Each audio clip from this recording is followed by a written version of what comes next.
Olha, o Ministério Público Federal esteve reunido com outras instituições, o objetivo é alinhar ações institucionais que serão adotadas conjuntamente em busca de medidas socioambientais preventivas e efetivas no combate aos danos causados pelas enchentes aqui no estado de Alagoas. A gente vai compreender um pouco melhor essa situação a partir de agora com a Procuradora da República, a doutora Juliana Câmara. Doutora Juliana, antes de mais nada, muito obrigado por nos atender. É um prazer tê-la aqui no CBN Maceió. Um bom dia.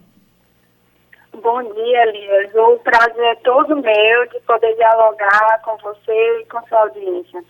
Bem, o que pretende o Ministério Público Federal com essas ações, doutora?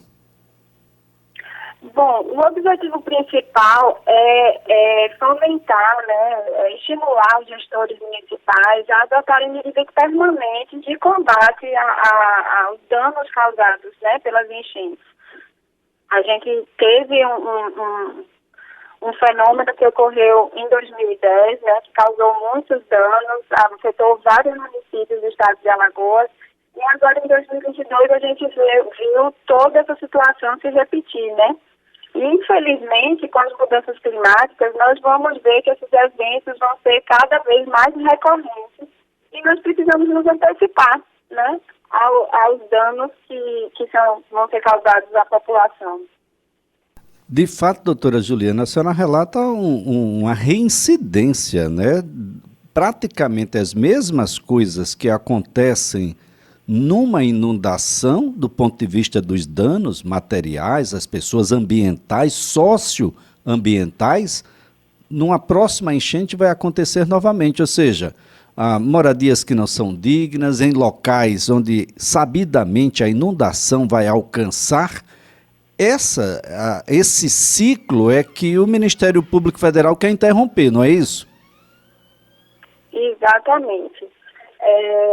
Nós precisamos fazer com que o problema não seja esquecido quando as águas baixam, Quando as águas voltam ao curso normal dos rios. E esse é o objetivo dessa criação desse núcleo formado por outras instituições, como o Ministério Público do Estado e a OAB. Na verdade, o Ministério Público Federal tem atuado nesse caso desde 2011, Elias, por ocasião das enchentes de 2010. Desde então, tem sido cobradas aos municípios algumas medidas com foco principalmente na regularização fundiária, na retirada das casas das áreas de preservação permanente dos rios. E aqui eu me refiro especificamente aos municípios que se situam ali nas margens dos rios Mundaú e Paraíba do Meio, mais ao norte do estado, que foram mais fortemente atingidos pelas enchentes de 2010. Mas, infelizmente, com a mudança de gestão, as mudanças de gestões municipais, faz com que alguns encaminhamentos, algumas providências se percam nesse caminho. Então, o objetivo também é tornar a prevenção de desastres uma política de Estado e não uma política de governo, Tornar que essas medidas não fiquem esquecidas no âmbito de uma gestão e que elas se tornem permanentes, que elas continuem sendo executadas independentemente de quem esteja administrando cada um dos municípios. O Ministério Público Federal, e isso é inconteste, em todas essas situações de enchentes, tem emitido uma série de documentos recomendando, orientando, ou seja, essas recomendações são de conhecimento público. A gente vai chegar num ponto, doutora, de uma vinculação dos gestores de acordo com a sua atribuição a um efetivo cumprimento daquilo que é recomendado, das medidas que precisam ser tomadas, doutora? Exatamente. O nosso objetivo agora com a atuação conjunta é, no início, ainda fortalecer essa atividade de orientação, para ir vincular cada gestor individualmente, porque uma postura omissiva, agora vai passar a ser reprimida, Nós vamos ter que avançar uma etapa desse processo, que a partir da atuação de orientação, de prevenção, de conciliação não funcionar, nós infelizmente vamos ter que passar para uma atuação de responsabilização, né? E ela nem sempre é a mais efetiva disso. Por isso que nós nos unimos, né, com outras instituições, aproveitando inclusive a capilaridade que a OAB tem, porque ela tem advogados em todos os municípios do estado, né, para tentar chegar mais perto dos gestores e não apenas dos gestores, Deus, porque é muito importante também conscientizar a população, né, de que aquelas áreas são de risco, que é perigoso habitar as margens de rio, que é previsível que na próxima época de chuva aquelas casas vão ser atingidas, né, para que essas pessoas, quando recebam as suas casas, né, porque essa é uma atuação também do Ministério Público, garantir moradia digna às pessoas que mais dela necessitam, né, mas que as pessoas não tenham a intenção de voltar a ocupar essas áreas de risco. E a partir daí, né, quando a gente, a ideia é garantir a moradia digna dessas pessoas fora dessas áreas de preservação permanente, que é fazer, então, uma recomposição ambiental desses locais, para tentar também conter a força das águas, né? A recomposição da vegetação residual é muito importante nesse sentido.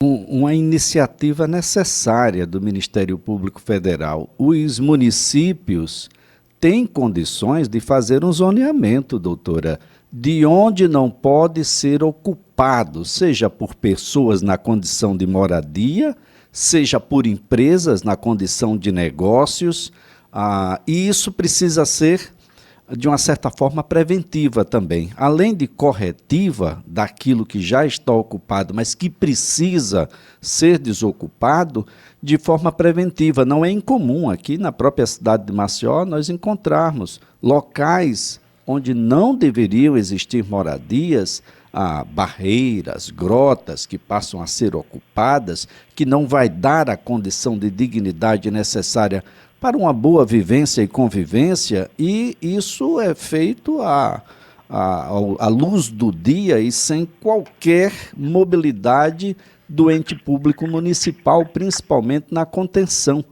dessas ocupações que são ilegais, são terras que não deveriam estar sendo ocupadas. Um zoneamento se faz necessário, doutora, e mais que isso, as informações do que está sendo feito para que essas coisas todas e que são extremamente ruins e dolorosas, porque vidas se vão, histórias se vão, famílias inteiras muitas vezes perdem absolutamente tudo, doutora.